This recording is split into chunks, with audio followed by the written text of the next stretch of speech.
Isang matinis na tili ng isang babae ang nagpagising kay Adrian. Ano nangyari kagabi? Bakit katabi kita? Bakit ang sakit ng pechay ko?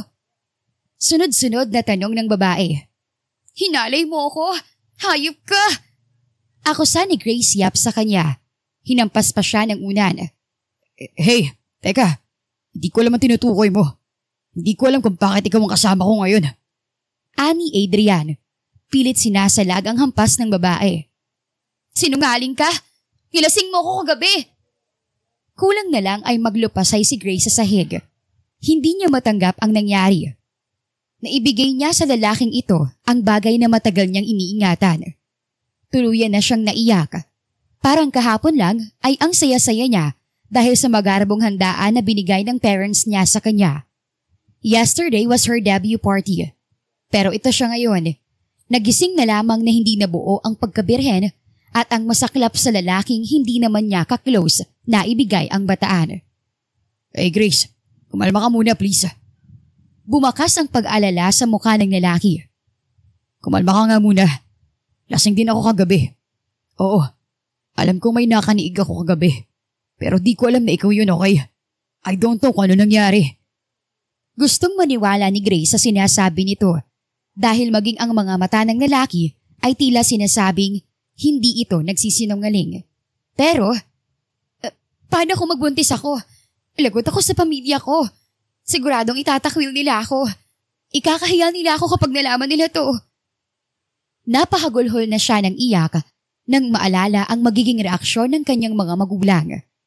Kaya wala pwedeng makaalam nito, Grace. Nagtatanong na tiningnan niya ang lalaki. Paano nga kung mabuntis ako? Saglit itong natigilan. Tila ay nag-iisip din ng magandang plano kung paano malulusutan ang bagay na iyon. Kung bakit at paano naman kasi sila humantong sa ganon. Ganon ba talaga sila kalasing kagabi para hindi makilala ang isa't isa at para hindi makontrol ang sarili? Magtanan tayo. Suwesyon ng lalaki. Ha? Tila nabingi siya sa narinig. Nagsalubong ang kanyang kilay. Yun na lang ang naiisip kong paraan. Lalayo tayo dito. Tsaka na lang tayo magpakita kapag nakaanak ka na. Kapag okay ng lahat. Matagal niya itong tinitigan at pilit na tinitimbang ang desisyong gagawin. Kung ganon, kailangan mo rin akong pakasalan. Para kung sakali man na mahuli nila tayo, ay okay lang. Kasi legal naman ang pagkasama natin. Tama, kailangan nating magpakasal. Ito naman ang hindi makasagot. Tila ayaw sa suggestions niya. Kailangan ba talaga? Pag-aalangan ni Adrian kaya matalim niya itong tiningnan. At bakit? Ayaw mo? Patapos mong kunin ang V-card ko? Singhal ni Grace. Nakahanda na siyang awayin ulit ito nang magtaas ito ng dalawang kamay at pilit na ngumiti. Fine, I'm gonna marry you. But this time, kailangan na natin makaalis kagad bago pa nila ito malaman. Nagpasya na silang lihim na lisanin ng hotel kung saan ginanap ang kanyang birthday party. Si Adrian ay nagtungo sa bahay nito para kumuha ng mga importanteng gamit at kunin ang konting ipon. Habang si Grace naman ay sa malaking mansyon nagtungo kung saan siya nakatira. Maraming katulong ang naroon. Ang iba ay naabutan pa niya sa salas na naglilinis. Dahil ayaw niyang magtaka ang mga ito, kaya maliit na bag lang ang dinala niya. Tig-2 piraso lang ng damit. Short at undies ang kinaya ng maliit niyang bag. Dahil din lumaki siyang mahilig magbaldas ng pera, kaya wala siyang madala kahit piso. Ang tanging dala lamang niya ay ang mamahalin niyang cellphone, pati na rin ang kwintas at bracelet. Bago tuluyang umalis, ay pinuntahan niya muna ang silid ng magulang. Tulog pa ang mga ito at bakas ang matinding pagod. Naalala niyang ang mga ito nga pala ang punong abala kagabi. Pero anong ginawa niya? Bumukaka siya sa lalaking hindi naman niya nobyo. Ni hindi niya masasabing kaibigan. Bumigat ang dibdib niya sa naramdamang guilt. Kasunod nun ay ang pag-alpas ng luha sa kanyang pisngi. I'm sorry to disappoint you, Mom and Dad. Mahal ko po kayo. Dahan-dahan niyang isinara ang pinto at mabigat ang dibdib na nilisan ang mansyon, kung saan siya lumaki at nagkamuwang. Sa terminal ng bus sila nagkita ni Adrian. Patungo ang sasakyan nila sa malayong probinsya. Ang sabi sa kanya ni Adrian ay doon daw nakatira ang dati nitong kaklase at kaibigan na tumigil na rin sa pag-aaral dahil nakapag-asawa rin ng maaga. Sigurado ko bang kakayanan natin doon? Tanong niya. Hindi maalis ang takot at kaba sa puso niya. Ngayon lang siya aalis ng Maynila at pupunta sa malayong lugar na wala naman siyang kahit isang kakilala. Kahit nga itong si Adrian ay masasabing niyang hindi naman niya gaanong kakilala. Anak lang ito ng best friend ng mommy niya. Estranghero pa rin ito para sa kanya kahit masabihing halos sabay din silang lumaki. Still, hindi sila close. Mabuti si Marvin, Grace. Minsan na rin ako nakarating sa probinsya nila. Kaya siguradong hindi tayo mapapahamak doon. Magtiwala ka lang sa akin. Hindi kita pababayaan. Malumanay ang boses ng binata. Tila inaalis noon ang pangamba sa puso niya. Napasinghap siya nang hawakan nito ang mga kamay niya. Hindi ko hahayaang may mangyari sa inyo ni baby. Wika nitong nakangiti. Naiilang naman na nag-iwas si Grace ng tingin. Ramdam niya ang pamumula ng pisngi. Hindi pa naman sila sure kung buntis nga siya. Pero heto, at tila handa na agad ang binata na maging ama. At siya? Bakit parang kinikilig siya? Nahihiyang binawi niya ang kamay at maliit itong nginitian. Salamat, Adrian. Anya bago itinuon ang atensyon sa labas ng bintana ng bus. Nang makaramdam ng antok, ay ipinikit niya ang mga mata at pilit na ikinalma ang sarili. Tama si Adrian. Hindi dapat siya mangamba. Kilala niya ito. Mabuting tao ito. Hindi siya nito ipapahamak. Isa pa, hindi pa siya handang harapin ang galit ng magulang, kaya ang pinakamagandang gawin ay ang lumayo. Kaya kinakailangan niyang sumama at magtiwala sa binata. Sariwa ang hangin sa lugar na kanilang pinuntahan. May palayan at halos mapuno ng puno ang paligid. Magkakalayo din ang bahay. Sa dulo, nakatayo ang maliit na kubo na kanilang tuluyan. Malayo iyon sa kapitbahay. Wala ring kuryente at ang tubig ay kinakailangan pang mag-igib sa poso. Sa nakikitang magiging buhay ay parang gusto na lamang bumalik ni Grace sa Maynila. Hindi niya yata kaya ang ganong buhay. Pansamantala lang to, Grace. Kapag nakaipon ako, magpapakapit ako ng kuryente at tubig para hindi ka mahirapan. Ani Adrian nang mapansin ang pag-aalinlangan sa mukha niya. Baka maraming lamok. Nakakatakot din ang lugar. Siguradong sobrang dilim kapag gabi. Hindi na niya itinago pa ang takot sa boses.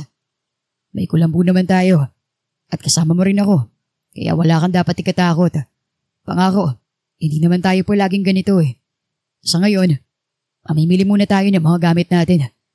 Dala ko naman ang naipon kong pera. Sa ginawang pagngiti ni Adrian ay tila gumaan ang pakiramdam niya. Pero nahiya siya bigla dahil paano niya sasabihin dito na wala siyang dalang pera. Kinuha na lamang niya ang bracelet sa bag bago iyon iniabot sa binata. Nagtataka naman iyong tiningnan ni Adrian. Ano to? Nahihiya siyang ngumiti. Wala kasi akong dalang pera. Hindi naman kasi ako marunong mag-ipon eh. Kaya ayan na lang ang ambag ko. Mahal yan. Sa pagkakaalam ko, nasa 20,000 yan. Anya, ang bracelet ay regalo pa sa kanya ng mommy niya. Hindi na kailangan. Ibinalik nito ang bracelet sa kamay niya at mataman siyang tiningnan. Sakto naman ang pera ko. Hindi mo kailangan magambag. Ang gusto ko lang, magtiwala ka sa akin. Malapit na rin tayong ikasal at maging mag-asawa. Kaya gusto ko ibigay mong lahat ng tiwala mo sa akin. Muli siyang namula sa narinig. Ang sabi nito ay magpapakasal nga raw sila sa mayor doon. Mabait ang mayor at matutulungan pa raw sila ni Marvin. Pagkatapos nilang makakain at magpahinga, ay nagtungo na rin sila sa bayan para mamili ng mga gamit at stock na pagkain. Nakilala na rin niya si Marvin na tinutukoy nito. Maging ang asawa ni Marvin na masasabi niyang mabait naman. Sa pananatili nila sa bukid ay hindi masyadong nahirapan si Grace na makisama sa mga taong naroroon. Dahil halos lahat ay mabait at magiliw kakwentuhan. Si Adrian ay nakapasok sa gilingan ng bigas. Tuwing Miyerkules at Sabado ito sumasahod. At kapag mga ganong araw ay hindi sila maaaring hindi pumunta sa bayan para doon kumain sa restaurant. Mabait at maalaga sa kanya si Adrian. Matapos silang maikasal sa mayor, ay mas lalo nitong pinatunayan sa kanya na hindi siya nagkamali sa pagsama at pagtitiwala dito. Minsan nga ay siya pa ang nahihiya dahil pagkakauwi nito galing sa trabaho ay ito pa ang gagawa ng gawaing bahay. At wala siyang naririnig na reklamo mula rito. Tulad na lang ng araw na iyon. Nahilaw ang niluto niyang kanin, kaya pagdating nito ay ito pa ang nagkasikaso ng sinaing. Ito na rin ang nagluto ng kanilang ulam. Pasensya na Adriana, ang hirap kasi talaga magsaing sa kalan eh. Kailan ba kasi tayo makakapakabit ng kuryente? Para sa rice cooker na lang ako magsasaing? Tanong niya sa lalaking busy sa pagluluto ng gulay. Ako na lang ang magsasaing, Grace, para hindi ka na mahirapan. At tungkol naman sa kuryente, matatagalan pa. Masyadong dulo itong lugar natin eh. Mahihirapan na magkakabit ng kuryente. Napasimangot siya sa narinig. Hindi naman sa nagreklamo siya, pero nagsasawa na siya sa ganong setup. Namimiss niya na tuloy ang buhay niya sa Maynila. So, matagal pa pala akong magtitiis sa madilim at malamok na lugar na to? Nagpapadyak na tinalikuran niya ito. Bumalik siya sa pagkakaupo at pinukol ng masamang tingin ang kandila. Ang kandila na siyang nagbibigay liwanag sa loob ng tirahan nila. Samantala, pagod at tinignan ni Adrian ang babae. Pagod siya mula sa trabaho. Napagalitan pa siya ng kanyang amo dahil pumalpak na naman siya sa trabaho. Muntikan pa siyang masisante. Mabuti na lang at pinagtanggol siya ni Laika, ang dalagang anak ng kanyang amo. Mabait ito sa kanya at madalas din siya nitong ilibre ng pagkain kahit na tinatanggihan niya. Ang mga pinagdadaanan niya sa trabaho ay hindi niya binabanggit kay Grace dahil alam niyang problemado na rin ito sa kubo maghapon. Ayaw na niyang madagdagan pa ang isipin nito. Kumain na tayo, Grace. Ayaw niya sa babaeng nakabusangot pa rin. Pasandal itong nakaupo sa upuang kawayan habang nakahalokip-kip. Tila wala pa itong balak kumilos, kaya katulad ng palagi niyang ginagawa, siya na ang naghanda ng pagkain sa lamesa. Tatawagin niya na lang ito para kumain. Wala naman siyang reklamo. Pabor nga ayon sa kanya at napagsisilbihan niya ang asawa. Hindi pa man niya maamin sa sarili, pero alam na niyang nagkakaroon na ito ng puwang sa puso niya. Ito ang araw-araw niyang kasama, kaya hindi imposibleng mahulog ang loob niya dito. At hinihiling niya na sana ay ganon din ito sa kanya. Nakasimangot na dumulog si Grace sa lamesa. Gulay na naman. Kailan ba tayo mag-uulam ng pork steak? Miss ko ng lasa nun eh. Bahagyang natigilan si Adrian. Pasensya ka na, Grace. Hindi pa kaya eh. Nagtaas ang kilo ng karne. Pero sa Sabado baka makabili na tayo. Kumain na tayo. Masarap naman yan. Nginitian niya ito upang pagaanin ang loob. Hindi naman maiwasang mag-guilty ni Grace. Alam niyang pagod na si Adrian pero dahil na bad trip siya kaya ito pa ang naghanda ng hapunan nila. Gusto niyang mag-sorry pero inuunahan siya ng hiya. Di bale na, babawi na lang siya bukas. Pipilitin niyang wag mag-demand. Alam naman kasi niyang hindi kalakihan ang sinasahod nito. Kinabukasan ay maagang gumising si Grace para ipaghanda ng almusal ang lalaki. Kahit hindi pa sanay sa pagpiprito at takot pa sa tilamsik ng mantika, ay pilit pa rin niyang pinagluto ng itlog at sinangag na kanin si Adrian. Nagtimpla din siya ng kape para pagising ng lalaki ay mag-aalmusal na lamang. Ayan, perfect! Napapalakpak pa siya habang pinagmamasdan ang nakahaing pagkain sa lamesa. Hindi siya makapaniwalang magagawa niyang bagay na iyon. Doon kasi sa mansyon ay siya ang pinagsisilbihan ng mga kasambahay. But somehow, magaan ang pakiramdam niya. Masaya pala sa pakiramdam na ikaw naman ang may nagagawang mabuti sa kapwa mo. Bago pa man lumamig ang pagkain, ay tinungo niya na ang maliit nilang silid. May maliit na katre kung saan siya natutulog at sa papag nakahiga si Adrian. Nakabaluktot ito habang nakabalot ng kumot. Malamig kasi talaga sa kanilang lugar tuwing madaling araw. Nahabag siya sa itsura ng lalaki. Ngayon niya lang na-realize, habang siya panayang reklamo at demand, hindi na niya ito naaalala. Ang mga ginagawa at sakripisyo nito para sa kanila. Alam niyang nahihirapan din ito. Hindi lang nagsasabi. Sa pagkakaalam niya ay solong anak lamang ito ng mag-asawang negosyante. laki din sa yaman. Pero heto ngayon ng lalaki, nagtitiis na mahiga sa papag. Nagpapakalalaki ito at pinaninindigan siya. Kung sa iba siguro ay baka iniwan na siya sa ere. Bago pa siya tuluyang maiyak ay nilapitan na niya ito at marahang tinapik upang gisingin. Adrian, gising na, malilate ka na. Mahina itong umungol bago magmulat ng mata. Nang makita siya ay automatikong umiti ang mga labi nito. Hindi niya tuloy mapigilan ang sariling titigan ito. Napakagwapo pa rin ito kahit bagong gising. Kahit na nga medyo umitim ang balat dahil sa maghapong pagtatrabaho ay hindi man lang nabawasan ang kakisigan. Good morning. Nakangiting bati nito dahilan para bumalik siya sa wisyo. Good morning. Naiilang siyang nag-iwas ng tingin. Nakakahiya. Nakita siguro nitong tinititigan niya ito. Bumangon ka na. Naghanda na ako ng almusal mo. Akmang tatayo na siya para bumalik sa kusina nang pigilan siya nito sa braso. Adrian, napasingap siya sa gulat nang marahan siya nitong higitin pahiga. Hindi pa siya nakakabawi sa pagkagulat nang yakapin naman siya nito mula sa kanyang likuran. Isinubsob pa nito ang muka sa balikat niya. Let's just stay like this for a while, please. Hindi siya makasagot dahil sa lakas ng kabog ng dibdib. Sa tagal nilang magkasama sa kubo, ay ngayon lang ito nagkaroon ng lakas ng loob na yakapin siya. Ngayon lang din sila nagkalapit ng ganito. Baka malate ka. Anya, pilit na nilalabanan ang kabang nararamdaman. Ayaw niya mang aminin, pero alam niya na nakakaramdam na rin siya ng ginhawa sa yakap nito. Okay lang, basta mayakap kita. Tugon nito. Ayaw paawat. Masinigpitan pa ang yakap sa kanya. Thank you nga pala sa hinanda mong almusal. Huwag kang mag-alala. Sa Sabado, ipagluluto kita ng pork steak.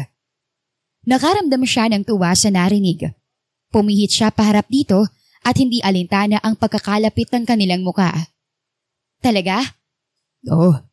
Pipilitin kong ibigay lahat ng gusto mo. Basta, huwag mo lang akong iiwan, Grace. Malambing nitong saad. Ang malamlam nitong mga mata ay tila may pinapahiwatig na hindi niya malaman kung ano. Natigilan naman siya sa narinig. Muli kumabog ang dibdib niya. Nang magtama ang kanilang mga mata ay para siyang nahihipnotismo. Hindi niya magawang ibuka ang bibig. Tanging mariing paglunok lamang ang tangi niyang nagawa nang naramdaman ang unti-unting paglapit ng mukha nito sa kanya. Ang tingin nito ay bumaba sa kanyang labi.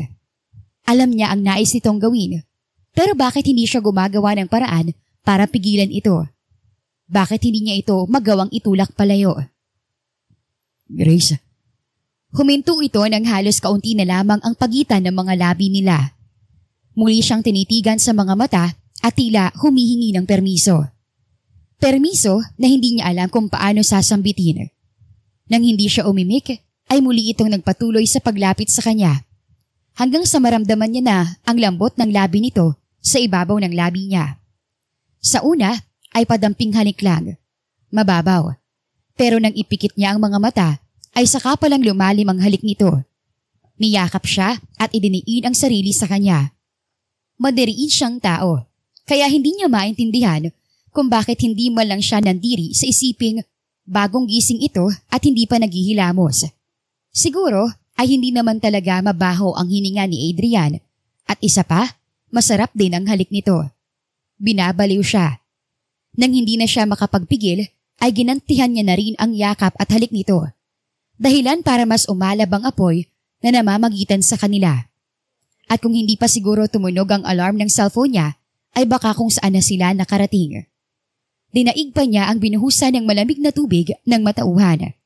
Mabilis siyang tumayo at iniwan ito. Malakas ang kabog ng dibdib na nagtungo siya sa kusina. Ano yun? Bakit nangyari yun?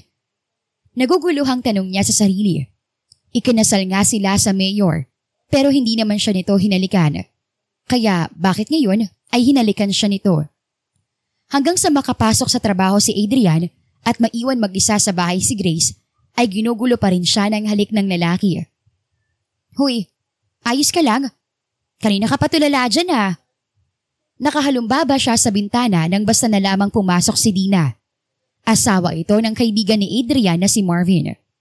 Mabait ito kaya mabilis niyang nakagaanan ng loob. Ikaw pala, kanina ka pa? Kararating lang. Kanina pa akong tumatawag sa labas. Walang nasagot kaya pumasok na ako. Naupo ito sa tabi niya bago siya nanunuring tiningnan. Anong ang problema, tulala ka? Wala. Anya. Pero hindi maiwasang mag-init ang pisngi niya nang maalala ang namagitan sa kanila ni Adrian. Para pa rin siyang mababaliw hanggang ngayon. Para kasing nararamdaman pa niya ang labi nito. Ganon pala ito kasarap kumalik. Kaya siguro may nangyari sa kanila noong gabing lasing sila pareho. Sus, namumula ka oh. Don't tell me may nangyari sa inyo kagabi ni Adrian. Ano, nakailang rounds kayo? Namilog ang mata niya sa narinig. Mas lalo pang namula ang muka. Ano bang sinasabi mo dyan? Nahihiyang iniwas niya ang muka dito. Ang babaeng ito, kung makapagsalita, parang hindi babae. Ano ka ba? Normal lang naman na gawin natin yon. Siyempre may mga asawa na tayo. Ang hindi normal ay yung hindi nyo ginagawa ang bagay na yon, samantalang mag-asawa naman kayo. Natigilan siya sa narinig. Ibig sabihin, hindi sila normal? Wala pa kasing nangyayari sa kanila mula nang ikasal sila. Oh, wag mong sabihin walang nangyayari sa inyong dalawa. Kaya siguro hindi ka pa nagbubuntis. Hala ka, baka may iba na yun. Nagsalubong ang kilay niya. Hindi nagustuhan ang narinig. Biro lang. Pero hindi pa rin niya nagustuhan ang sinabi nito. Dahil paano nga kung mayroon na pala itong nagugustuhan? Paano na siya? Talo siya. Dahil ikinasal lang naman sila sa pag-aakalang buntis siya. Ni wala itong nararamdaman para sa kanya. Ay, nga pala. Nadalang ko ng pagkain si Marvin. Sama ka? Si Adrian ba nagbabaon na sa umaga? Nagbabaon na siya sa umaga. Pero sige, sasama ako. Naiinip din ako dito eh. Lumaki ang ngisi ng babae. O sige. Bago magtanghalian ay nagtungo sila sa gilingan ng bigas. Lunch break na iyon kaya sa kantin sila nagtungo. Malakas ang kabog ng dibdib niya.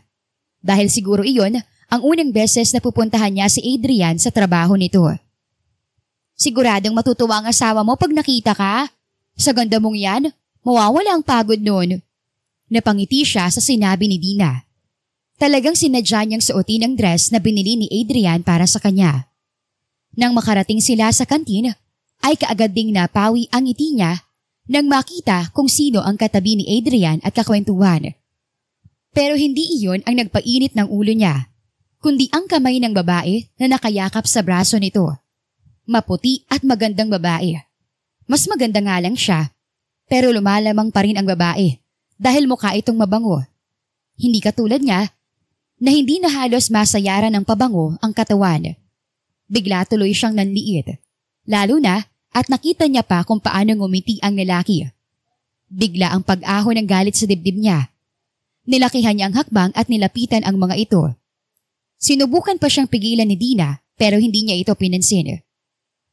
Adrian! Ang boses niya ay umagaw ng mga taong naroon. Nang mapansin siya ni Adrian ay tila ito nakakita ng multo. Napawi ang ngiti at napalitan ng pamumutla. Grace! Pinagtaasan niya ito ng kilay. Bumibigat ang paghinga niya dahil sa matinding selos at galit. Lumala pa iyon nang mapatingin siya sa kinakain nito. Nakatabi ang itlog na wala pang bawas. At ang inuulam nito ay fried chicken na mukhang masarap at mahal. At alam niyang hindi iyon kayang bilhin ng lalaki. Kaya nakakasiguro siya sa dalaga iyon galing. Sinong babaeng yan? Akala ko ba nagtatrabaho ka? Bakit parang hindi naman?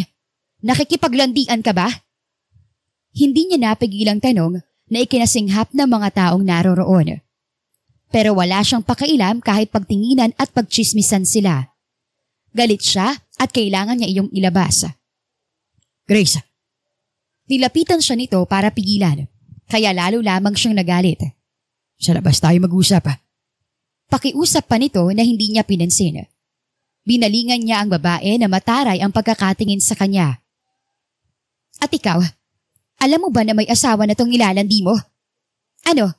Kating-kati ka na kaya kahit ang pagiging kabit pinatos mo na? How dare you? Namumula ang muka na singhal ng babae. Halatang napahiya ito. No! How dare you?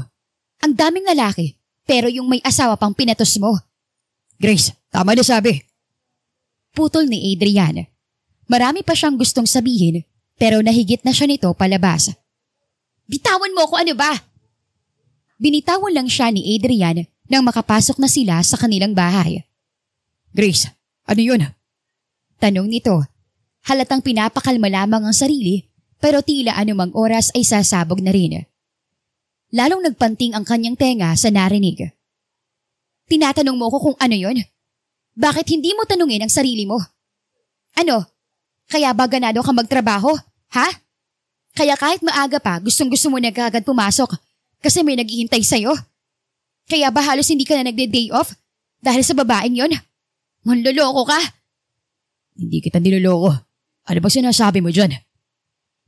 Masama niya itong tiningnan. Ito pa talaga ang may ganang magalit. Huling-huli ka na, nagsisinungaling ka pa. Bakit kulang na lang ay magkayakap kayo, ha? Walang hiya ka? Pagkatapos kitang piliin, itong igaganti mo. Hindi niya na napigilan ang mapabunghalit ng iyak. Naninikip ang dibdib niya at sobra siyang nasasaktan. Bigla naman ang paglambot ng mukha ni Adrian. Nilapitan siya nito at pilit na niyakap kahit na ipinagtutulakan siya nito. Hindi kita niloloko, okay? Hayaan mo muna sana ako magpaliwanag. Mababa na ang boses nito ngayon, nanunuyo. Pero tila gripo ang mga luha niya. Patuloy na naglalaglagan. Sumasabay pa ang paninikip ng dibdib niya. Ngayon lang siya nakaramdam ng ganito. Totoo pala talagang mabigat sa dibdib ang makaramdam ng selos. Hindi na siya pumalagpa nang alalayan siya ni Adrian paupo at kinuha ng tubig. Masama pa rin ang loob na uminom siya. Pwede na ba ako magpaliwanag? Tanong nito. Patuloy pa rin ang paghagod sa kanyang likod. Tiningnan niya lamang ito ng masama. Pumuntong hininga ito. Hindi ko siya kabit, okay? Mas lalong hindi kita niloloko. Damn Grace, hindi ko yun kayang gawin sa'yo. Hindi niya ito pinansin. Nitingnan ay hindi niya ginawa. Pero sapat na dito ang malamang nakikinig siya. Si Natasha yun. Anak ng amo namin. Aaminin ko, palagi talaga siya nakasunod sa akin. Hindi ko naman siya napagbawalan dahil nangangamba ako maapektuhan ng trabaho ko. Siya rin ang dahilan kung bakit palaging mas lamang ang sinasahod ko. Siya kasi nagpapasahod sa amin. Pero maniwala ka, wala akong gusto sa kanya. Una pa lang nilinaw ko na sa kanya na may asawa ko. At yung kanina, bago ko dumating, ay kababagong dating niya pa lang din. Bigla siyang naupo sa tabi ko at ikinawit ang kamay sa braso ko. Hindi ko kagad naalis. Dahil pinagbantaan niya ako na tatanggalin niya ako sa trabaho. Oras na gawin ko yun. Huwag pa daw siyang ipahiya. Gigil na nilingon niya ito. Hindi makapaniwala sa narinig. Pero mas lalo siyang nagalit. At bakit ka matatakot sa kanya? Huwag mo nga ako niloloko. Kitang kita kanina. Nakangiti ka pa. Hindi ako natatakot sa kanya. Takot ako mawalan ng trabaho. Magandang trabaho ko dun. Malaki ang kita. Kung nakita mo man ako nakangiti, sana tinignan mo ako mabuti sa mga mata. Kung alam mo lang. Ramdam niya ang hirap at sakit sa tono nito. Pero aalis na ako sa trabahong yun. Ayokong isipin mo na niloloko kita.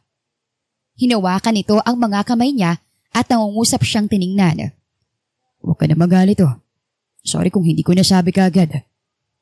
Natigilan naman siya sa narinig. Kung aalis ito sa trabaho, ibig sabihin ay maghahanap ito ng bago. Balik na naman sa simula. Baka nga mahirapan pa ito dahil hindi pa naman ito sanay sa ibang trabaho. Naalala niya, noong unang araw nito sa bigasan ay nahirapan din ito. Pero dahil napakiusapan ni Marvin ang may-ari ng bigasan, kaya natanggap siya. Tinitigan niya ito sa mga mata. Kita niyang sincere naman ito sa sinasabi. Nag-guilty tuloy siya. Sorry. Ngumiti si Adrian. Marahang inaplos ang kanyang pisngi. Hindi mo kailangan mag-sorry. Pati na tayo. Marahan siyang tumango bilang sagot. Sakalang ito nakahinga ng ayos. Nilapitan siya nito bago mahigpit na niyakap. Nang sumunod na araw ay tuluyan ng umalis sa trabaho si Adrian. Pero bago ito mag-resign, ay nalaman ni Grace na tinanggal pala daw ito ng amo dahil nabalitaan ang ginawa niyang pagpapahiya kay Natasha. Galit na galit daw ang ama ng babae. Hindi rin agad nakahanap ng trabaho si Adrian, kaya ang ipon nila ay unti-unti nang nauubos.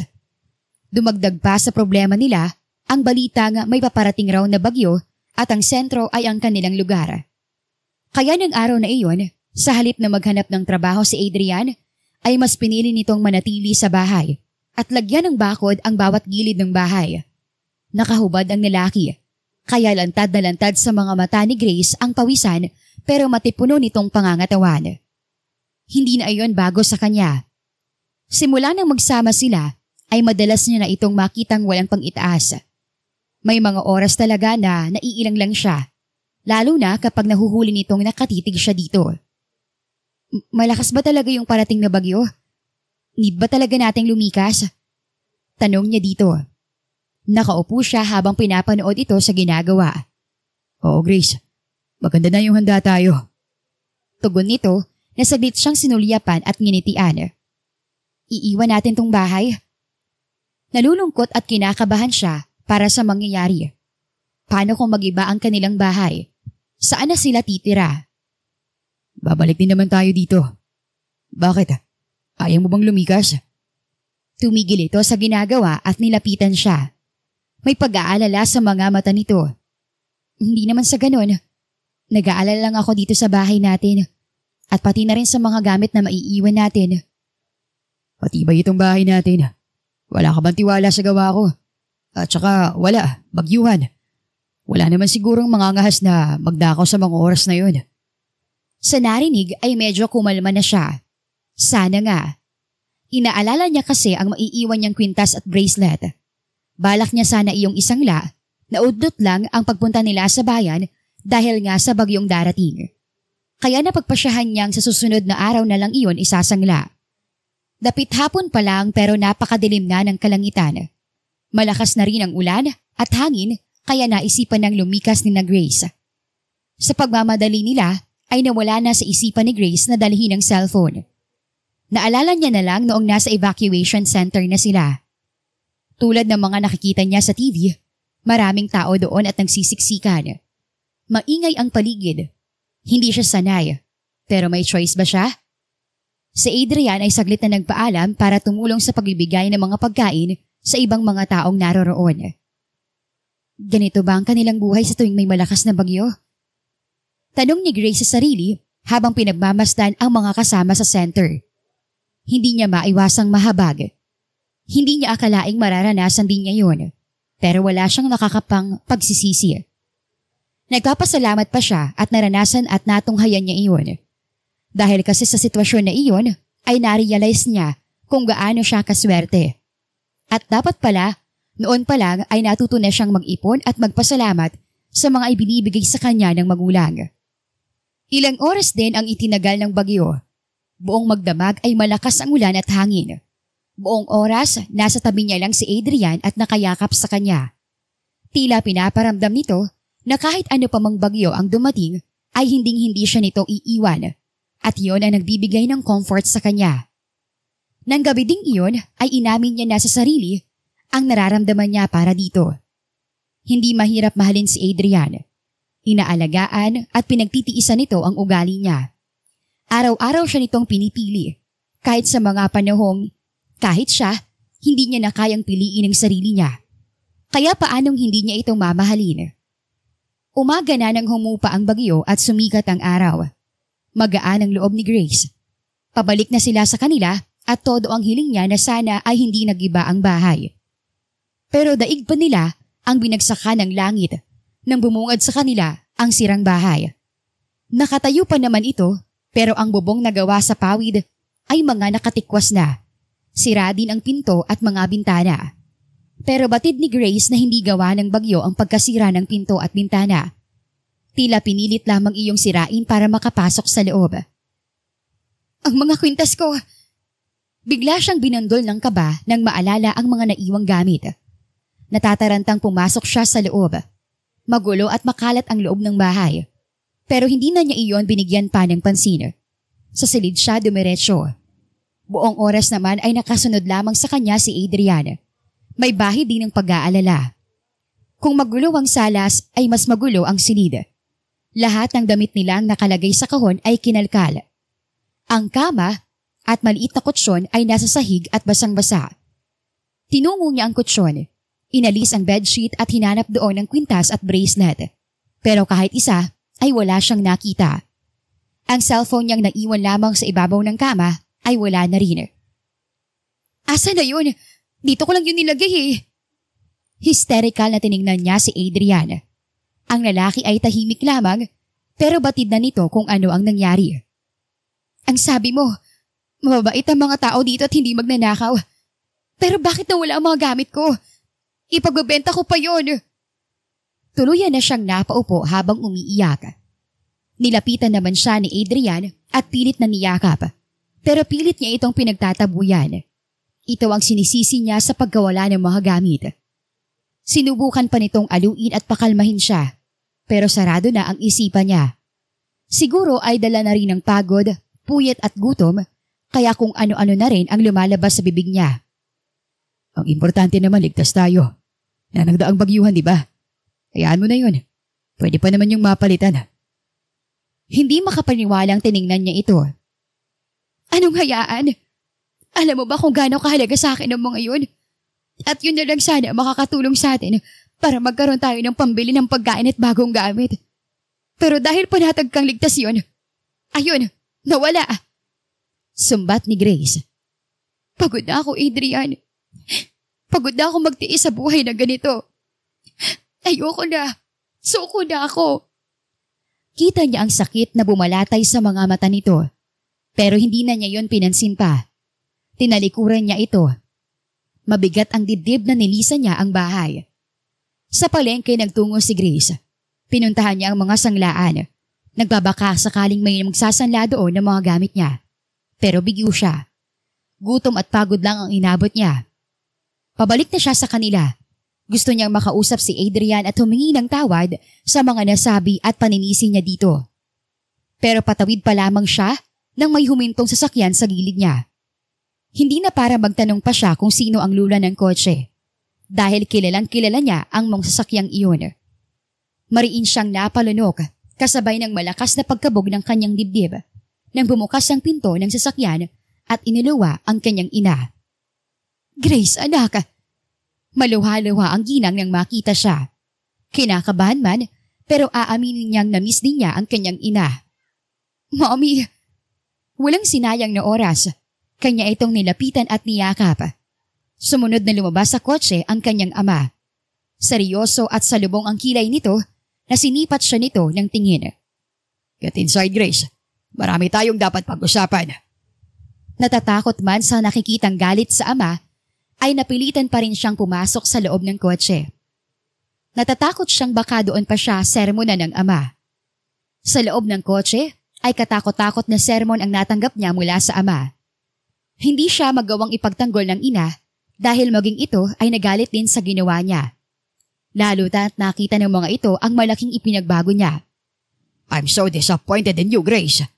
Pinalaki ka naming buhay prinsesa. Tapos magiging ganito ka lang. Look at yourself. Ang payat-payat mo na. Tell me, kumakain at natutulog ka pa ba, ha? Hindi siya makasagot sa tanong ng ama. Dire-diretso ang bibig nito na hindi siya hinahayaang magpaliwanag. Nasaan ang Adrian na yon? Ipapakulong ko siya sa pagkidnap sa'yo. Wika nito maya-maya na ikinakabog ng dibdib niya. He did not kidnap me, Dad. Kusa po akong sumama. Please, huwag niyo na po siyang pag-initan. Hindi makapaniwalang tumingin ang mga ito sa kanya nang may pagtataka sa mga mata. Paanong sumama ka? Hindi nga kayo close ni Adrian. Napatungo siya sa tanong ng ina. Mahal ko po siya, Mommy. Pag-amin niya kasabay ng pagtulo ng luha. Rinig niya ang pagsinghap nito, maging ang mahinang pagmumura ng ama. Kaya ka sumama sa kanya at pinili niyong mahirapan kaysa ang humarap sa amin. Hindi siya nakasagot dahil iyon ang totoo.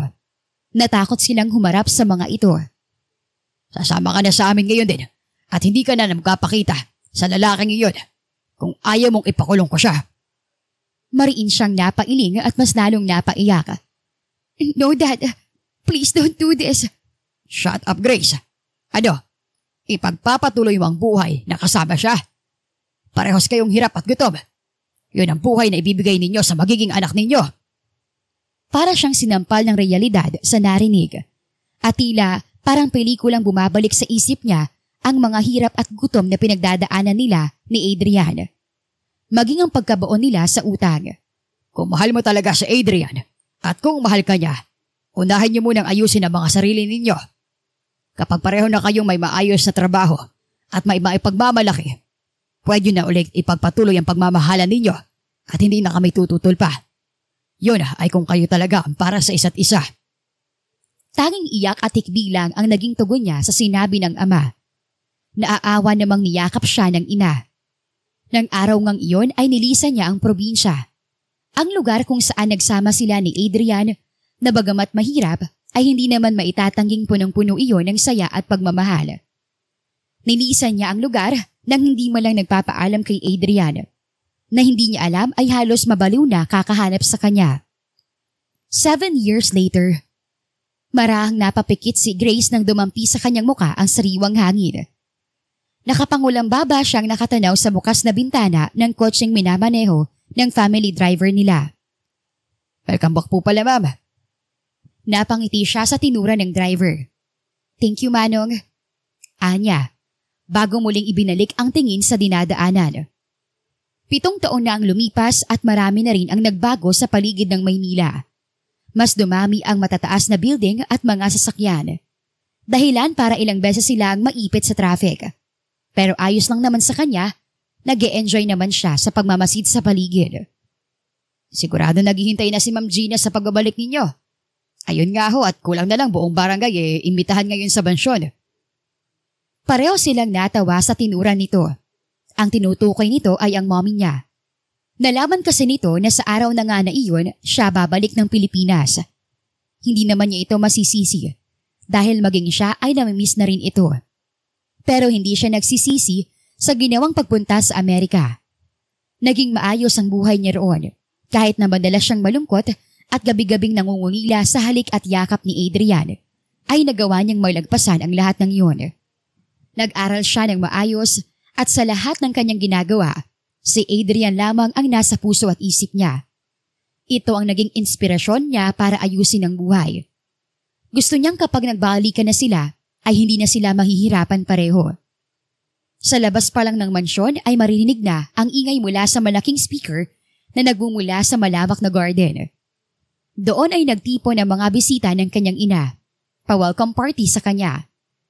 My princess, you are really back. Come here, give me a hug. Gusto niyang matawa sa eksaheradang pagsalubong sa kanya ng mommy niya. I miss you, mommy. Nilapitan niya ito at mahigpit na niyakap. Sunod ay ang kanyang ama. At pagkatapos ay hinigit na siya para magpakita sa kanilang mga bisita. Kahit pagod ay maayos pa rin siyang nakaharap sa bisita. Pero iisa lang ang hinahanap ng kanyang mga mata. Si Adrian. Asa na ba yun? Nahihilo na siya sa pagmamasid sa paligid. Pero di anino ng lalaki ay hindi niya mabistahan. Ang alam niya ay nagpunta iyon. Kasama ng mga magulang nito na na-meet niya na rin kanina. Sa mahabang taon na lumipas, ay muling nagkaayos ang magulang niya at magulang ni Adrian. Balita niya ay mas naging close ang daddy niya at si Adrian na siyang ikinatuwa niya. Dahil kung ganun, ay wala na talagang magiging hadlang sa relasyon nila. Maipagpapatuloy na nila ang naudlot na pagmamahalan. Are you okay, darling? Kanino ko pa napapansin na malungkot ka? Nag-aalalang tanong ng kanyang ina. Maliit niya itong nginitian. Hindi ko pa po kasi nakikita si Adrian. Sigurado po ba kayong nagpunta siya dito? Oo naman. Kasama niya kanina si Alena. Baka may pinuntahan lang saglit. Don't be sad. Kakauwi mo lang eh. Tugon nito na ang tinutukoy ay ang ina ni Adrian. Pilit na lang siyang tumango. Si Adrian baka mo, hinahanap mo iha. Naku, kanina pa umuwi. Ang sabi, marami pa daw siyang gagawin. Sabay silang napalingon sa bagong dating na si Alena. Matamis itong nakangiti sa kanya. Umuwi po siya? Mas lalo lang siyang nalungkot. Hindi man lang siya hinintay ng lalaki. Oo, pero kung gusto mo siyang makita, pwede mo naman siyang puntahan sa condo unit niya. Bigla ang pag-aliwalas ng mukha niya sa narinig. Talaga po? Pero hindi ko po kasi alam kung saan. Don't worry. Ite-text ko sa iyo ang location at password ng condo niya para makapasok ka na rin doon. Sasabihan ko na rin ang gwardiya ng condo para i-assist ka. Sa sobrang tuwa sa narinig, ay mahigpit na niyakap niya ang ginang. Salamat po, tita. Anything for you, iha. At saka, alam mo naman na, ikaw lang talaga ang gusto ko para sa anak ko. Mas lalo lang siyang nasiyahan sa narinig. Ang kanyang mommy na nakikinig lamang sa kanila ay hindi rin mapigilang mapangiti. Nagpaalam na rin siya sa dalawa. Pero bago umalis, ay inubos niya muna ang alak sa kopitang hawak. Pampalakas lamang ng loob, pagkuway, nagmamadali na rin siyang umalis. Abot-abot ang kaba ni Grace habang pinipindot ang password ng kodo ni Adrian. Wala siyang balak na gawin iyon, pero dahil kanina pa siyang kumakatok at wala namang Adrian na nagbubukas sa kanya ng pinto, kaya napilitan na siyang buksan iyon. Nang bumukas ang pinto, ay kaagad na sumalubong sa kanya ang malamig na hulab ng aircon at ang malinis na salas. Adrian, tawag niya sa lalaki. Pero nanatiling tahimik ang buong unit. Marahan niyang isinara ang pinto at lumakad patungo sa second floor. Baka nasa silid lamang ito. Habang papalapit sa silid, ay siyang lalong paglakas ng kabog ng kanyang dibdib. Para na siyang aatakihin sa puso. Kumatok siya sa nakasaradong pinto, pero wala pa ring nasagot, kaya siya na ang kusang nagbukas noon. Pagpasok sa silid, ay nakarinig siya ng lagaslas ng tubig mula sa banyo. Napangiti siya. Kung ganon, ay naliligo lamang ang lalaki. Nagpasya na lang muna siyang umaupo sa kama habang hinihintay ito. Inaliw rin niya ang sarili sa pagmamasid sa malinis na silid. Hindi pa rin ito nagbabago. Malinis pa rin ito sa gamit. Naalala niya tuloy noong nagsasama sila. Palaging ito ang naglilinis. Nagagalit pa nga ito kapag nakikita siyang kung saan-saan lamang nilalagay ang hinubad niyang damit. Sa kanilang dalawa ay parang ito pa ang babae. Nang tumigil ang lagaslas ng tubig, ay hinanda niya na ang matamis ng ngiti. Siguradong matutuwa ito kapag nakita siya. Alam niyang pareho lang nilang namiss ang isa't isa. Siyempre, sa loob ng 7 taon niya sa Amerika, ay pinutol niya ang komunikasyon dito. Sinadya niyang huwag makipag-communicate sa lalaki dahil lalo lamang niya itong mamimiss at ginugustong makita. Kaya hanggat maaga pa noon, ay pinigilan niya na muna ang makibalita tungkol dito. Sinupil niya na muna ang nararamdaman para sa pagtupad niya ng pangarap. Nang bumukas ang pinto, ay tumayo na rin siya upang salubungin ito. Hi! What the? Ang ngiti niya ay nabahiran ng pagkagulat nang bumungad sa kanya ang nakahubad na lalaki. Wala itong kahit isang saplot sa katawan, kaya kitang-kita niya ang kabuuan nito. Kahit pa sabihing tumalikod din ito kaagad sa kanya. Maging siya ay natatarantang tumalikod din. Mariin pa siyang napapikit. Ngayon na lang uli sila makikita, ganito pa ang mangyayari. At talagang unang-una niyang makikita ang pagkalalaki nitong tila sumasaludo pa sa kanya. Anong ginagawa mo dito? At paano ka nakapasok? Magkakasunod na tanong nito. Pero siya ay nanatiling nakatalikod. Kahit nararamdaman niya ng tila nagbibihis na ito. Pasensya na. Kanina pa kasi ako tumatawag eh. Walang sumasagot kaya pumasok na ako. Sinabi sa akin ni tita ang password ng unit mo. What? Hindi makapaniwalang tanong nito. Sunod ay narinig niya ang manghihinang pagmumura nito. Tila nagalit sa sinabi niya. Sige, sa salas na kita hihintayin. Anya, pagkuway walang lingon na lumabas ng silid nito. Kaagad siyang napasandal sa pinto ng nakasarang silid. Hawak ang dibdib na malakas ng kabog. Ano yun, Grace? Tanong niya sa sarili.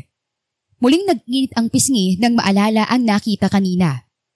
Pero hindi pa rin niya mapigilang mapangiti. Ang laki na ng pinagbago ni Adrian. Mas lumaki ang katawan nito, bumalik sa pagiging mistiso ang balat at lalong kumisig ang muka. Ang hiya ay tuluyang napalitan ng kilig. Nagtungo siya sa salas at matyagang naghintay kay Adrian. Marami sila nitong dapat pag-usapan. Isa na doon ang tungkol sa relasyon nila. Excited na siyang sabihin dito na pwede na nilang ipagpatuloy ang kanilang relasyon dahil hindi na siya aalis pa. At isa pa, gusto din niya itong batiin at sabihing sobrang proud siya dito. Balita niya kasi ay ganap na itong CEO ng kumpanya ng mga ito. At siguro ay alam na rin ito na siya na rin ang bagong namumuno ng kumpanya ng kanilang pamilya. Natutuwa siya dahil nagbunga ang mga pagtitiis niya noon sa Amerika. Pareho na sila ngayong may sinabi sa buhay. Malayong malayo na sa dating mag-asawa na nakatira sa kubo at panay utang. Mahigit 30 minutos na ang lumilipas pero wala pa ring Adrian na lumalabas sa silid nito. Nangangawit na siya sa pagtayo at pag-upo pero wala pa rin ito. Ano bang nangyari doon? Dahil naiinip na ay napagpasyahan na niyang puntahan uli ito dahil baka nakatulog lang ito. Pero tatayo pa lang siya nang makita itong pagbaba ng hagdan. Nakabihis ito at mukhang may pupuntahan. Napangiti siya sa isiping baka aayain siya nitong lumabas. Hi Adrian. Nandito ka pa rin. Napawi ang ngiti niya nang marinig ang malamig nitong boses. Salubong din ang kilay nito at tila ayaw sa presensya niya. Oo, di ba sabi ko hintayin kita? I have a meeting. Umuwi ka na Grace. Kung ano man ang sasabihin mo, sa ibang araw na lang.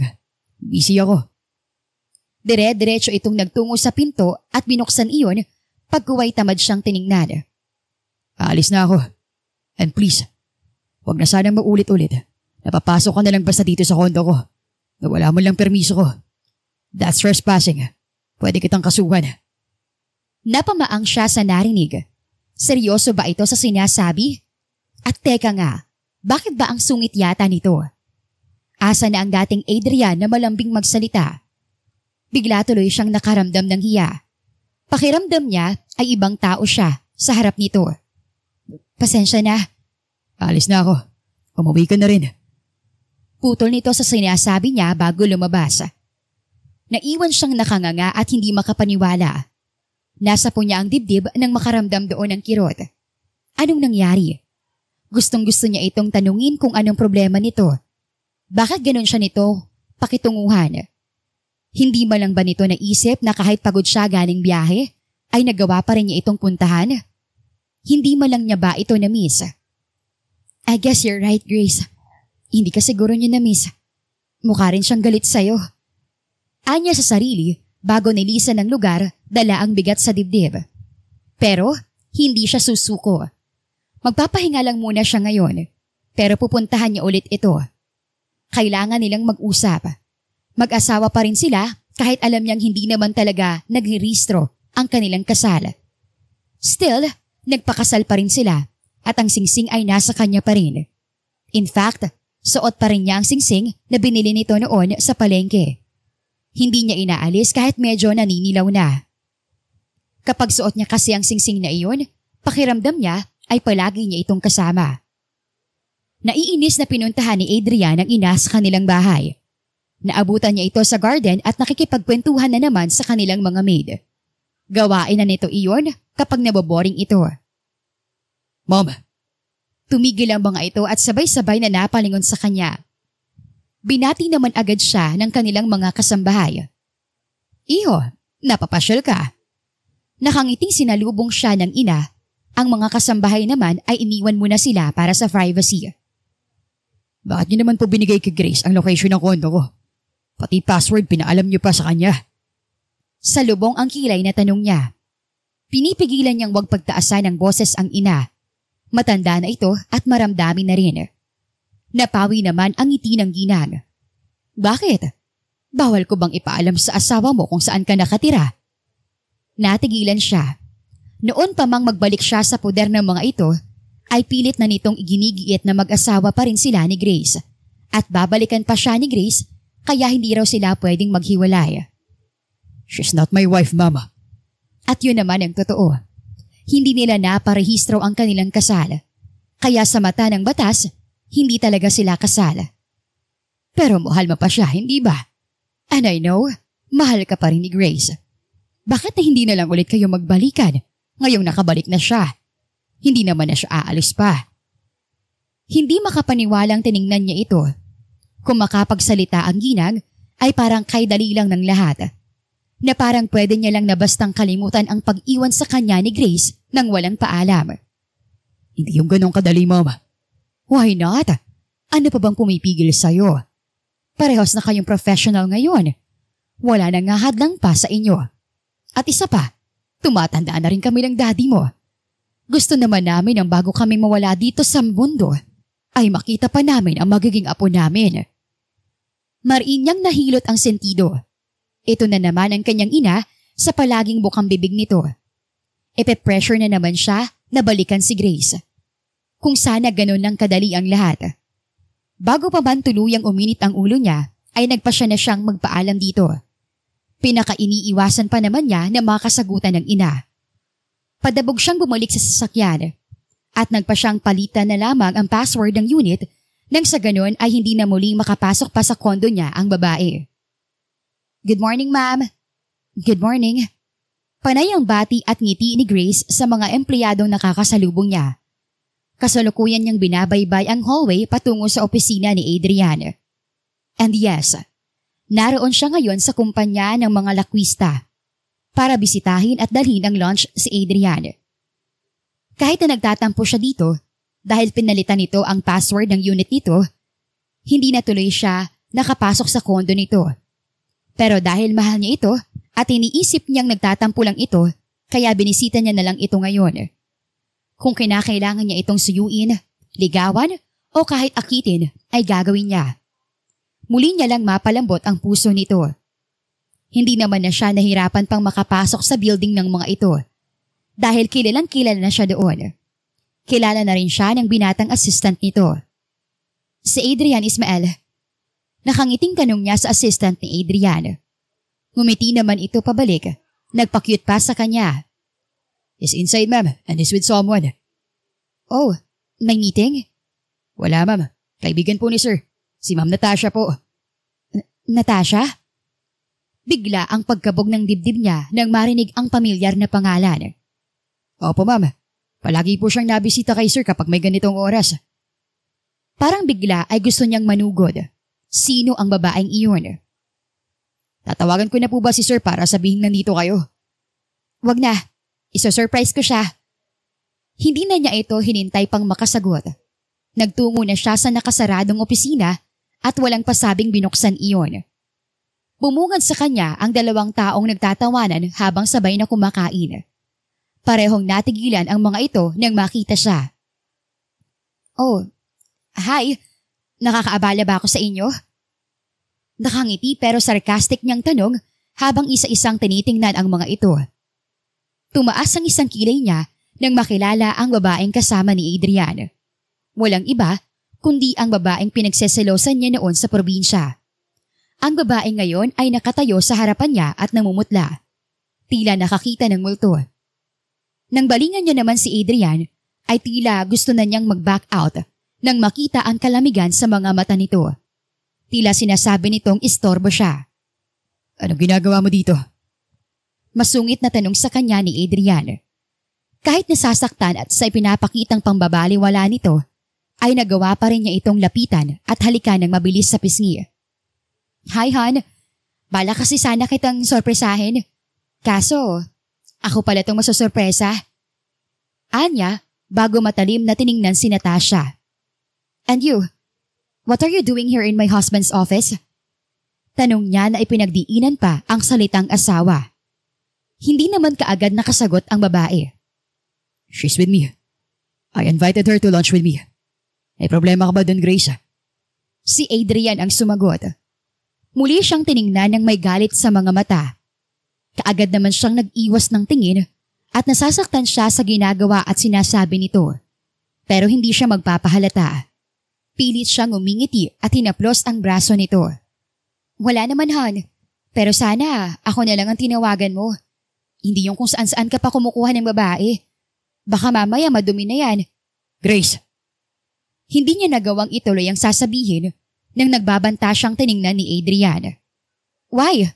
May masama ba ako nasabi? Maang-maangan niyang tanong. Nang lingunin niya si Natasha ay mangiyak-ngiyak na ito. Hindi naman siya pinansin ni Adrian. Sa halip ay nilapitan nito ang babae. Natasha. Mauna na ako, Adrian. Wika nito pagkaway mabilis na kinuha ang bag at lumabas ng opisina. Naiwan silang dalawa na kapwa mabibigat ang ginagawang paghinga. Anong problema mo? Maya-maya ay tanong ni Adrian. Galit itong tumingin sa kanya. Ikaw, anong problema mo? Balik tanong niya. Galit na rin at anumang oras ay sasabog na. Bakit galit ka sa akin? Bakit ang sungit mo? Nawala lang ako na 7 taon pero nabubuhay single ka na? Baka nakakalimutan mo, Adrian. Hindi pa tayo hiwalay. Hindi pa ako nakikipaghiwalay sa'yo. 7 taon lang. Sarcastic na pag-uulit nito. Pagakpang natawa. Nilalang mo yun. Hindi mo alam kung ano pinagdaanan ko ng mga taong yun. Nanilalang mo lang. Umalis ka nang walang paalam. Sinubukan kitang kausapin. Kontakin. Pero anong ginawa mo? Hindi mo ako kinausap. Pinutol mo ang koneksyon natin. Tapos ngayon sasabihin mong umaakto akong walang asawa. E tunay naman. Wala naman talaga akong asawa. Kung hinihintay mo lang hiwalayan natin. Fine. Ako na mismo nakikipaghiwalay sa'yo. Hindi. Hindi ako papayag, Adrian. Walang maghihiwalay. Kasal tayo. Pinakasalan mo ako. May testigo tayo at nasa akin pa ang singsing. Kaya mag-asawa pa rin tayo. At sa akin ka pa rin, Adrian. Sa akin ka lang. Hindi makapaniwalang napailing-iling ang binata. Masyado ka nagmumukhang desperada, Grace. Mariin siyang napalunok. Nasaktan siya sa sinabi nito. Pero totoo naman. Sa mga pagsunod-sunod niya dito at sa mga pangungulit, pagiging desperada na nga ang matatawag iyon. Pero anong magagawa niya? Mahal niya ito at nararamdaman niyang may pagmamahal pa rin ito sa kanya. At hanggat nararamdaman niya yun, hindi siya mapapagod na suyuin ito. Dahil mahal kita, Adrian. Desperada na akong desperada. Wala akong pakialam. Basta ibabalik kita sa akin. Muli itong umiling. Pagod siyang tiningnan. Tama na, Grace. Marami nang nagbago. Hindi na tayo babalik sa dati. Ako na nagsasabi sa'yo. Mapapagod ka lang. Yun lang at tinalikuran na siya nito. Naiwan siya na habang naninikip ang dibdib. Gusto niyang umiyak at sumigaw. Pero tila pagod na ang mga mata niya sa ilang araw na kakaiyak. Pero hindi siya susuko. Ipaglalaban niya ito hanggang dulo. Nakaya niya ngang magpakalayo dito ng 7 taon. Makakaya niya rin itong suyuin kahit ilan pang taon. Nagpatuloy nga ang panunuyo ni Grace kay Adrian. Lahat ng pinupuntahan nito at kung kailan ito nagde-day off ay kanyang inaalam para sundan ito at kulitin. Kahit makailang beses na siyang ipagtabuyan at baliwalain ni Adrian ay hindi siya sumuko. Anya, sakalang niya ito susukuan kapag nakita niya ng masaya na ito sa iba. Pero hanggat nakakita niya itong single at palaging umiinom sa bar, ay hindi niya ito titigilan. Naniniwala siyang mapapalambot din niya ito. Samantala, sa kabilang banda, hindi na alam ni Adrian kung kay Grace pa ba siya nagagalit o sa kanyang sarili na. Nitong nagdaang araw kasi ay tila hinahanap-hanap niya ang presensya nito. Ang mga pangungulit nito at ang walang sawa nitong pagdadala ng lunch sa opisina niya. Kahit na ni isa ay wala naman siyang tinikman sa luto nito. Pwedeng-pwede niya naman itong ipaban sa kumpanya nila. Pwede niyang sabihan ng mga security guard na wag itong hahayaang makapasok sa building. Pero hindi niya magawa. Bakit? Dahil kahit hindi niya aminin, alam niya sa kanyang sarili na nag-e-enjoy na rin siya sa presensya nito. Aaminin niya na namimiss niya na ito. At pinipigilan niya lang ang sarili na wag itong yakapin at halikan. Hindi dahil sa natatakot siya na baka muli siya nitong iwan, kundi dahil gusto niya muna itong subukan. Subukan kung hanggang kailan ang tatagal ang panunuyo nito. Gusto niyang malaman kung seryoso na ba talaga ito na babalikan siya. Baka kasi mamaya ay nabibigla lamang ito at pagkatapos ay iwan na naman siya. Duwag na akong duwag, pero hindi na niya yata kakayanin pa na sa pangalawang pagkakataon ay muli siya nitong iwan. Kaya hanggat maaari ay tinitigasan niya ang loob. Kahit alam niyang anytime ay bibigay na siya sa ginagawa nito. Lunes ng araw na iyon, maghapong mainit ang ulo ni Adrian. Hindi niya malaman kung dahil sa mga palpak na trabaho ng mga empleyado, sa delay na meeting na sa kausap na bagong investor, o dahil maghapon niyang hindi nakita si Grace. Nagtataka siya. Walang Grace na nagdala sa kanya ng lunch. Ayaw man niyang aminin, pero alam niyang kanina pa niyang hinihintay ang pagdating nito. Hinihintay niyang makita ang matamis nitong ngiti at malambing na boses. Sa tuwing nakakarinig nga siya ng katok sa pinto, ay bigla na lamang kakabog ng malakas ang dibdib niya. Nasasabik siya tuwing gumubukas ang pinto. Umaasang si Grace ang dadating. Pero bigo siya. Ang mga empleyado lang pala niya ang mga kumakatok at umaabala sa kanya. Tuloy, kahit wala namang ginagawang masama ang mga ito, ay hindi niya maiwasang mapagbalingan ng init ng ulo. Shit. Grace, where the hell are you? Bakit hindi ka malang napakita sa akin ngayong araw? Ano? Nagsawa ka na ba? Ayaw mo na kagad? Tuka na kagad? Parang baliw na kausap niya sa harapan ng cellphone. Doon ay naka-wallpaper ang picture ng babae. Kuha pa ang larawang iyon noong nakatira pa sila sa probinsya. Hindi niya binura ang mga larawan nito. Sa halip ay nadagdagan pa iyon araw-araw. Hindi alam ni Grace pero palagi ay lihim niya itong kinukuhanan ng litrato. Baka busy lamang, sir. Napapitlag siya sa kinauupuan nang biglang pumasok ang nakangiting assistant. May panunodyo sa mga mata nito. Anong ginagawa mo dito, Ismael? Di naman kita tinatawag. Pagsusungit niya dito.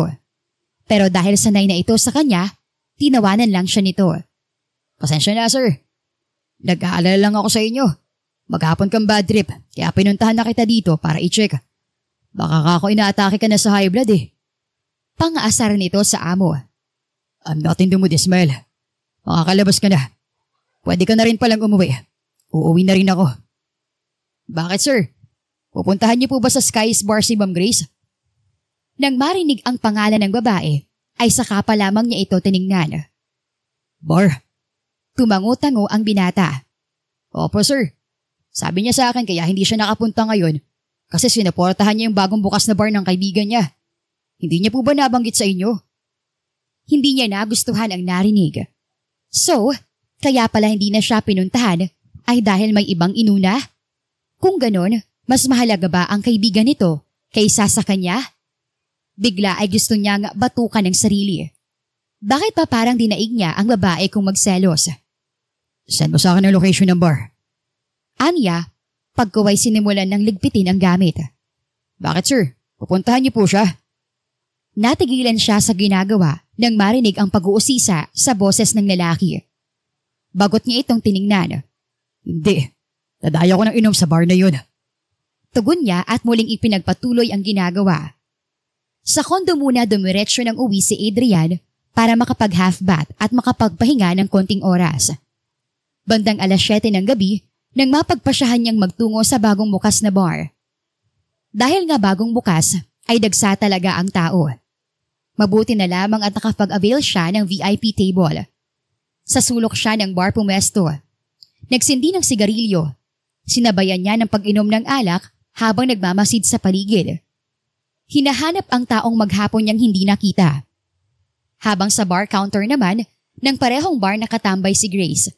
Kausap si Carlo, ang owner ng bagong bukas na bar. Hindi ka talaga natikim ng alak, be? Maarte ang boses na tanong ni Carlo o Carla sa umaga. Hindi nga lang halata dahil lalaki pa rin itong manamit. Pero kung makakausap mo, nang matagal ay saka mo lang masasabi na pusong babae nga ito. Wala ako sa mood. Nandito lang ako para suportahan ka dito sa bago mong negosyo. Feeling ko lalago ito. Unang araw pa lang dinumog na. May paghangang puri niya dito. Sada nga. Pangarap ko talaga to eh. Alam mo na, para lagi makakita ng gwapo. Kumindat pa ito na ikinairap niya. Sira ka talagang malandi ka. Natatawang hinampas niya ito sa braso. Sayaw na lang tayo sa dance floor. Hindi na niya ito hinintay pang makasagot. Hinilan niya ito sa braso papunta sa dance floor. Doon ay nagsayaw sila na palagi nilang ginagawa nung nasa Amerika pa lamang sila. Komportable na siya sa kaibigan, kaya wala na lang sa kanya ang pagyakap sa batok nito. Ito naman ay nakahawak sa bewang niya bago sila tila magjowang sumasayaw. Gawain na nila iyon tuwing magsasayaw sa dance floor para maiwasan ang pamamanyak sa kanya. Pero ng mga oras na iyon, dahil masyado siyang nag-e-enjoy, ay hindi niya naramdaman ang mga matang matalim na nakatingin sa kanila. Sa kabilang banda, hindi na mapigilan ang pag-ahon ng matinding selos sa dibdib ni Adrian habang pinapanood si Grace na nakipagsayaw sa ibang lalaki. Nang hindi na niya makayanan ang nakikita, ay padabog siyang tumayo. Inubos niya muna ang laman ng bote ng alak bago nilapitan ang babae. Ito palang pinagkakaabalahan mo. Kaya hindi mo ako dinalhan ng lunch. Alam mo bang maghapon akong hindi kumain kakahintay sa pagdating mo? Natigilan sa pagsasayaw si Grace nang marinig ang malamig na boses na iyon. At nang kanyang tingnan, ay dinaig pa niya ang nakakita ng multo. Adrian, dapat ay matuwa siya na makita ito. Pero sa mga oras na iyon, ay kakaibang kaba ang nararamdaman niya. Lalo na at masama ang pagkakatingin nito sa kanya. Lalo na kay Carlo na alam niyang namumutla na rin. Ito na bang pinalit mo sa akin? Sarkastiko na tanong nito. Pagkuway sinuri ng tingin ang kaibigan niya na sa mga oras na iyon ay nanginginig na sa takot. Ramdam niya iyon dahil nakahawak pa rin ito sa kanya. At sino bang hindi matatakot kay Adrian? Matangkad, malaki ang katawan, at madilim ang muka, sabayan pa ng malamig na tingin nito. Kayos yan. At least, ngayon alam ko na hindi mo na ako guguluhin. Dagdag nito bago sila tinalikuran. Naiwan naman siyang hindi alam ang gagawin. Pero isa lang ang alam niya, nasaktan siya sa sinabi nito. Parang ipinamukha nito na magiging masaya na ito dahil may bago na siya. Bakla, nakakatakot ang asawa mo. Pero hindi mo ba siya susundan? Untag sa kanya ng kaibigan. Para saan pa? Mangiyak-ngiyak na tanong niya. Sira, sundan mo. Nagsiselos lang yun kaya nakapagsalita ng ganun. Sige na, sundan mo na. Ibuka mo na ulit ang bataan kung kinakailangan. Ngayong gabi, pupusta ako. Magkakaayos na kayo. Nakangusong tiningnan niya ito. Bakit naman yun magsiselos? Dahil mahal ka syempre. Kaya sundan mo na at baka maharang pa ng mga makakating hitad. Sa narinig ay tila nagkaroon muli ng kaunting pag-asa sa puso niya. Kaya wala siyang sinayang na oras. Mabilis siyang nagtatakbo at sinundan si Adrian. Sa parking lot niya ito natagpuan. Good thing at walang tao doon kundi sila lang. Adrian, wait! Tawag niya sa lalaki pero tila walang narinig na nagpatuloy ito sa paglalakad. Saglit lang, pakinggan mo muna ako. Mariin itong umiiling habang naglalakad pa rin. Bumalik ka na sa lalaki mo. Kaya nga nandito ako eh. Kasi ikaw naman ang lalaki ko. At ang paulit-ulit kong babalikan. Kahit ilang beses mo pa akong pagtabuyan. Sandali itong natigilan sa paglalakad. Ang akala niya ay lilingon na ito sa kanya. Pero dismayado siya nang muli itong magpatuloy sa paglalakad. Yung kasayaw ko kanina, hindi ko siya lalaki. Hindi ka dapat magselos dahil kaibigan ko lang yon. At bakla yon. Hindi ako nagsiselos. Pagtanggi nito. Pero ewan, ba't bigla siyang napangiti? Siguro kasi naramdaman niyang labas sa ilong ang sinabi nito. Nagsiselos ka, alam ko. Hindi mo naman kailangan magselos eh. Kasi ikaw lang naman ang mahal ko, Adrian. Noon hanggang ngayon, ikaw lang ang tanging mahal ko. Sigaw niya. Muli, tumigil ito sa paglalakad. Tila ay nagulat sa sinabi niya. Kinuha niyang pagkakataon iyon para bilisan ang paglalakad. Pero nang marinig dito na malapit na siya dito, ay muli itong naglakad. Mas mabilis. Mahal kita, Adrian. Ano ba? Mahal na mahal nga kita. Naiinis niya ng sigaw. Napapagod na siya kakasunod dito. Pero wala pa rin dito. Baliwala ang pagsigaw niya. Mahal mo rin ako, alam ko. Bakit mo ba pinapahirapan ang sarili mo? Mahal natin ang isa't isa, kaya bakit hindi na lang natin ayusin to? But still, walang tugon mula kay Adrian. Nangihina na siya sa pagod, kaya isang bagay ang naisip niyang sabihin. Fine. Kung hindi mo na ako mahal, babalik na lang ako sa bar at hahanap ng lalaking bago kong mamahalin. Sukat sa sinabi niya ay tumigil ito at humarap sa kanya. Kita niya ang pagpipigil at galit sa mga mata nito. Don't you dare!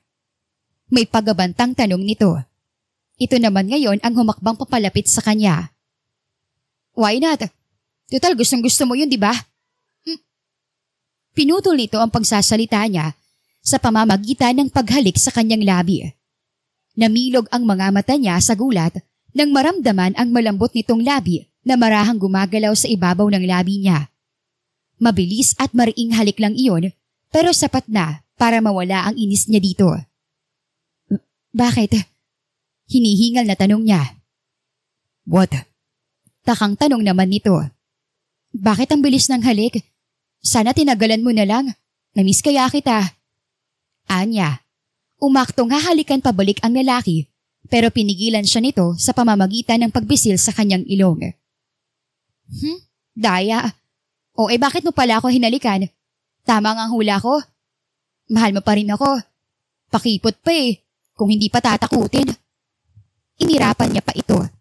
Pero si Adrian ay seryoso lamang na nakatingin sa kanya. You wanna know why? Simple lang. Hindi porket mahal kita, ay ganun kabilis lang kitang babalikan. Gusto ko munang subukan ng tibay mo. Kung hanggang saan na pagmamahal mo na sinasabi mo. Baka kasi bigla mo na lang ulit ma-realize na hindi mo naman pala ako ganun kamahal. Kaya baka iwan mo lang din uli ako. Napasinghap siya sa narinig. So, all this time china-challenge mo lang ako? At ngayong napatunayan mo na totoong pagmamahal ko, kaya mo to sinasabi sa akin ngayon? Makapaniwalang tanong niya. Marahan naman itong tumango. Gusto kitang matuto, Grace. Gusto ko matutunan mo na hindi porket mahal natin ang isa't isa, ay ganun na lang kadali na magkabalikan tayo. Hindi ganun yun. Kailangan nating subukan ulit ang isa't isa. Kung hanggang saan bang pagmamahalan natin. Ang pasensyang kaya nating ibigay para sa pagmamahal na sinasabi natin. Kung ganun nga, mahal mo rin ako? At tapos ng pagsubok kaya okay na tayo? Pwede na kitang yakapin, halikan at ipagdamot sa iba? Matagal mo na akong pinagdadamot, Grace. Matagal ka nang madamot. Natatawang wika nito. Napairap siya. Paano si Natasha? Ang babaeng yun. Alam mo naman na pinagseselosan ko yun Humalokip-kip siya. Kunwaring nagtatampo. Pero deep inside ay nagtatatalon na sa tuwa ang puso niya. Dahil sa wakas ay okay na sila ni Adrian. Napatunayan niyang mahal nga rin siya nito. Wala kang dapat ikaselos. Matagal nang ikinasal si Natasha. Nagkaayos na rin kami. Matapos niyang humingi ng tawad. Nung makita mo kami sa office, sinadya ko talagang papuntahin siya para pagsilosin ka. Alam ko kasing pupuntahan mo ako that day. Pero sabi ni Ismael, ako nagsabi kay Ismael na sabihin sa'yo na araw-araw akong pinupuntahan ni Natasha para umusok ang ilong mo sa galit. At nangyari nga. Sinamaan niya ito ng tingin nang mahina itong tumawa. Ang sama mo sa akin, Adrian. Ako pa talaga. Sino ba itong umalis at pumunta ng Amerika nang wala mo lang paalam? Sino ba itong tiniis ako ng maraming taon at pagkatapos, babalik na parang walang nangyari, ha? Naitikom niya ang bibig dahil guilty siya sa narinig. Sorry na nga Anya. Muling natawa si Adrian. Hinigit siya nito at mahigpit na niyakap. Okay na. Sorry din kung masyado kitang pinahirapan. Muntikan ka patuloy maghanap ng iba. Hindi Biro lang yun. Hindi ko yata kaya magmahal ng iba. Hindi ko nakikita ang sarili ko sa piling ng iba. Sa'yo ko lang nakikita ang sarili ko, Adrian. Nagambing na isinubsob niya ang muka sa malapad nitong dibdib. Mahal na mahal kita, Adrian. Hindi ako mangangako. Pero tulad ng palagi ko sinasabi, hindi na kita iiwan. Napapitit siya at halikan nito ang niya. Wala naman Grace, at hindi na rin ako papayag. Hindi mo ako iwan. Alam ni Grace na marami pa silang pagdaraan, Adrian. Marami pang susubok sa kanilang relasyon. Pero nananalig siya na sa pamamagitan ng pagmamahalan nilang dalawa ay magagawa nila iyong lagpasan. Kung iyong 7 taon na pagsubok na magkahiwalay sila ay nalagpasan nila kahit hindi sila magkasama, ano pa kaya ang ibang pagsubok? Kayang-kaya nila iyong lagpasan ng nakangiti at magkahawak ang mga kamay. Wakas,